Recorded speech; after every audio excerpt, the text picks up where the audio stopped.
Ya, yang sedang ramai dibicarakan saat ini kan bagaimana Nathan Chow Aon ini pulang setelah menghadapi Yordania dan kita bisa menang untuk membawa kita lolos ke babak 8 besar, menciptakan sejarah di kancah Piala Asia U23.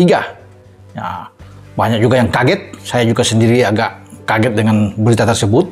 Dan ini pemain yang bagus, ya, pemain pembeda di lapangan tengah ketika dia bermain dengan Ivar Jenner, sehingga banyak netizen penggemar sepak bola ingin Nathan kembali. Dan harapan itu menjadi kenyataan. Pak Ketua Umum PSSI, Pak Erick Thohir, barusan mengirim WA ke saya untuk memperlihatkan bahwa upayanya, lobby-lobby tingkat tinggi yang dilakukan oleh Pak Erick Thohir ini berhasil dengan set. Luar biasa Pak Erick. Terima kasih banyak. Ya, setelah saya membaca, ya ini malam-malam sudah masuk dini hari, terpaksa saya harus cepat juga bergerak ya untuk bisa memberikan info karena banyak yang menunggu dari tadi sore sampai tadi malam ini menanyakan terus kepada saya. Dan saya juga hari ini 2 kali saya mungkin WA ke Pak Erick untuk terus meminta tolong untuk perkembangan dari Nathan Chow ini. Jika ada perkembangan yang bagus tentunya bagaimana pihak Heerenveen bisa memberikan izin. Dan akhirnya ya tadi sudah masuki jam 00.30 Pak Erick sudah mengirim WA dan menyatakan bahwa upayanya berhasil dan kita harus berterima kasih juga kepada pihak klub Nathan Chow. Karena dia sebenarnya nggak diizinin sama klubnya, si Nathan Joan ini. Dia sebenarnya nggak diizinin sama klubnya, cuman Erick Thohir berusaha melobi, akhirnya deal. Gua nggak tahu apa yang diobrolin, memang selalu sakti orang ini. Akhirnya deal, Nathan dikasih dan memang membuktikan performanya luar biasa banget. Jadi lengkap sudah, hampir seluruh pemain naturalisasi yang performanya memang sesuai harapan. Hanya Rafael Struijk juga oke sih. Jadi banyak orang berharap ke dia untuk mencetak gol, sedangkan posisi dia bukan untuk mencetak gol. Dia kan flamboyan banget, dia menyerangnya, membuka ruangnya. Ini udah oke banget. Nah, Nathan di pertandingan Piala Asia ini membuktikan kalau dia memang layak untuk dijadikan naturalisasi lah istilahnya. Dia layak banget dan dia membuktikan itu. Dan dia deal keputusan. Mungkin teman-teman bingung atau juga penasaran, emangnya tanpa Nathan Indonesia tidak bisa menang? Ya sebetulnya bisa saja Indonesia menang juga tanpa kehadiran Nathan. Tapi dengan kehadiran Nathan di lini tengah Indonesia, chance atau peluang dari Indonesia akan semakin besar untuk bisa mengimbangi permainan dari Korea Selatan di pertandingan perempat final nanti. Jadi memang sebuah timnas atau juga klub tidak boleh bergantung kepada hanya satu pemain. Itu faktanya kan. Tetapi dalam case ini atau dalam hal ini, Nathan adalah pemain yang memang menjadi pembeda di lini tengah Indonesia. Jika teman-teman tidak percaya, teman-teman bisa menonton ulang pertandingan Indonesia yang pertama lawan Australia ketika Nathan dimainkan di lini tengah oleh Shin Tae-yong menggantikan Ivar Jenner. Kemudian di pertandingan Indonesia lawan Yordania ketika Nathan berduet dengan Ivar Jenner di lini tengah Indonesia. Luar biasa permainan dari Nathan. Apa sih luar biasa permainannya? Yang pertama, pemain ini bisa memfilter serangan dari para pemain tim lawan. Dia tidak takut untuk pressing. Dia tidak takut untuk bisa membatasi pergerakan dari para pemain tim lawan dengan menutup ruang. Dan yang ketiga, dia punya kemampuan untuk membaca pergerakan dari para pemain tim lawan. Selain itu juga pemain ini punya kemampuan untuk mendistribusikan bola ke depan. Artinya pemain ini punya visi yang bagus untuk bisa memberikan passing yang akurat ke depan. Bahkan di pertandingan lawan Yordania, jujur saya tidak melihat ada passing dari Nathan yang tidak akurat. Artinya pemain yang bisa bertahan dan membantu serangan sama baiknya adalah pemain yang sangat penting bagi timnas Indonesia. Saya selalu berpikir bahwa dia adalah salah satu pelatih terbaik yang pernah ada di Indonesia karena tingkat level permainan dia mencapai itu paling tinggi antara semua. Dia di Piala Dunia, di babak final Piala Dunia dan mampu mengalahkan Jerman yang waktu itu adalah juara dunia. Makanya saya rasa dia adalah pelatih terbaik yang pernah injak kaki di timnas Indonesia ya. Kalau mungkin orang tidak mengakui itu, saya rasa karena faktor iri hati saja. Seumur-umur nonton timnas era STY baru menang lawan 4-1 lawan Jordania. yang bikin saya terus terang saja mengakui terkesan dengan penampilan timnas. Jadi kemenangan Indonesia 4-1 atas Yordania yang memastikan Indonesia ke perempat final Piala Asia U23 itu saya akui saya sangat terkesan. Menurut saya itu adalah penampilan terbaik timnas sejauh ini di era STY, Sinteyong. Tetapi artinya apa? Itulah yang disebut proses. Ada yang menabur dan sekarang ada yang menuai. Jadi apresiasi kita berikan untuk semua yang terlibat saat menabur benih itu dan sekarang menuai panen. Bukan soal tidak apresiasi pada STY, tetapi STY saya tegaskan lagi bukan faktor tunggal. STY punya keberuntungan naturalisasi. STY punya keberuntungan fasilitas yang luar biasa dari periode PSSI saat ini. Gitu loh. Sebelum lebih lanjut, jangan lupa klik tombol jempolnya, karena jempol kalian adalah bukti kalian cinta Timnas Indonesia.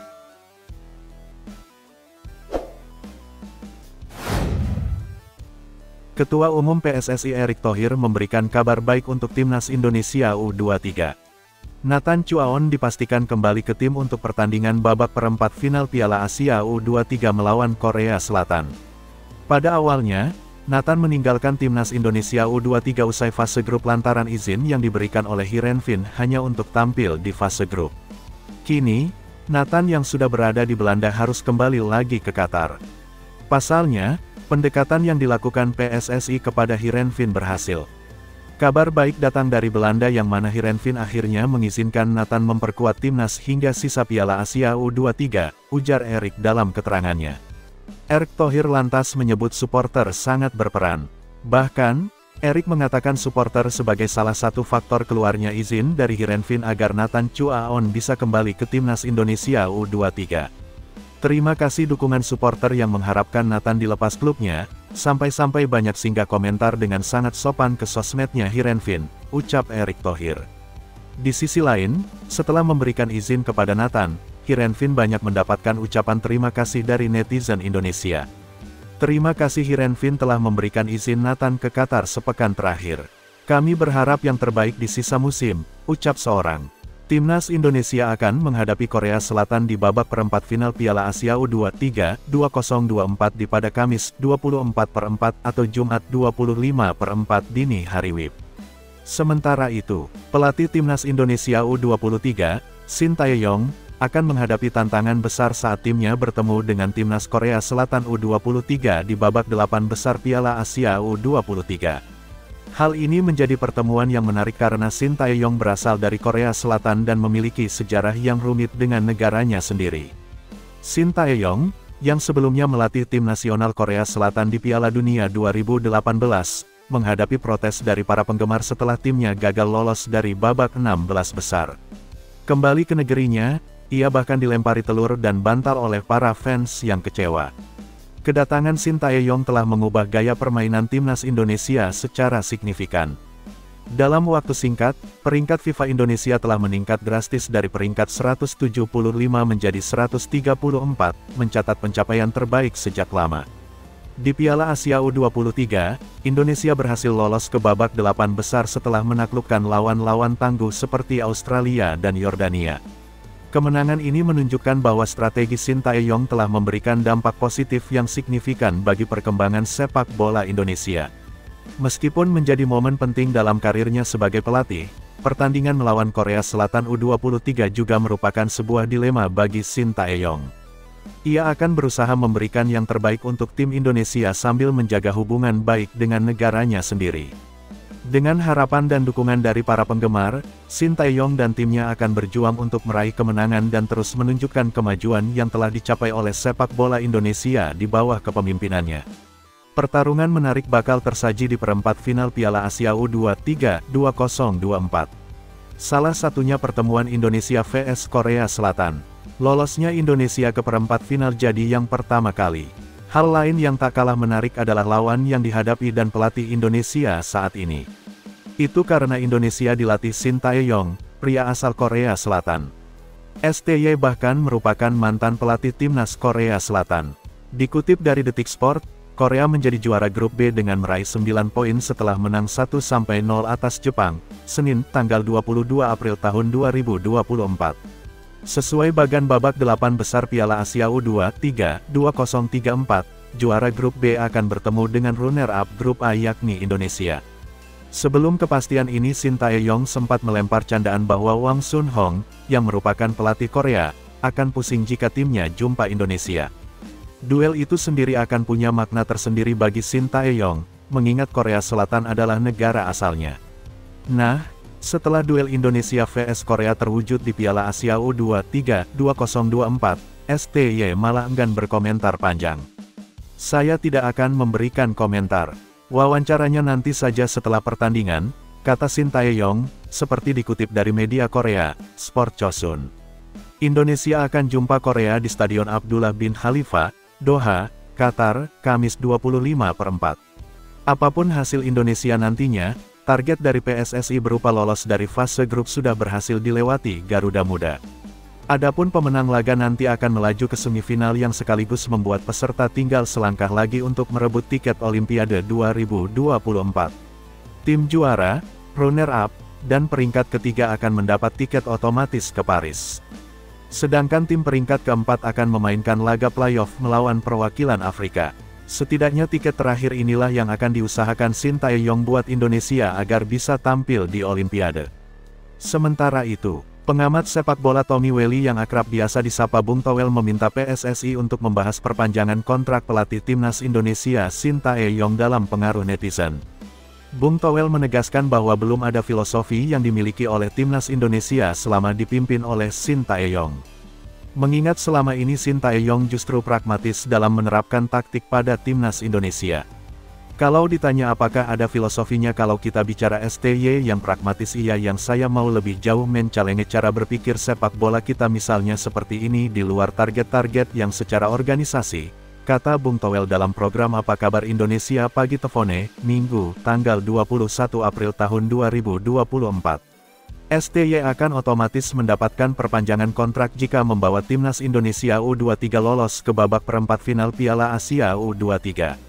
Hasil itu pun akan dilihat di laga terakhir melawan Yordania U23 yang akan berlangsung di Stadion Abdullah bin Khalifa, Doha, Minggu, tanggal 21 April tahun 2024 malam nanti. Kan kalau soal perpanjang atau tidak urusannya Pak Erick Thohir, Ketua Umum PSSI, Pak Erick pertimbangannya apa? Pertimbangan analisis sepak bola di dalam sepak bola atau pertimbangan netizen? Kan cuma itu, kata Bung Towel. Pertimbangan sepak bola pun tak melulu hanya hasil akhir pertandingan. Bagi Bung Towel, perlu adanya aspek sepak bola yang perlu digali selama kepemimpinan Shin Tae-yong, termasuk filosofi sepak bola yang belum terlihat. Adakah filosofi yang dibangun dan apakah itu sejalan? Apakah ini hanya faktor tunggal STY? Apakah kalau pelatih lain yang lebih punya kualitas juga tidak mungkin bisa meningkatkan? Kan itu pertanyaan-pertanyaan terbuka, tapi kita ingin sepak bolanya naik level terus, kata Bung Towel. Bung Towel mengakui baru pertama kalinya dalam era kepelatihan adanya perpecahan kubu pro-naturalisasi dan anti-naturalisasi. Apalagi, naturalisasilah lokal pride, pro-STY, anti-STY. Ketika saya mengkritisi sebagai pengamat sepak bola, apakah itu karena saya anti, apakah karena posisinya pro? Kan enggak gitu, karena saya ingin mencalenge gitu loh, cara berpikir gitu, kata Bung Towel.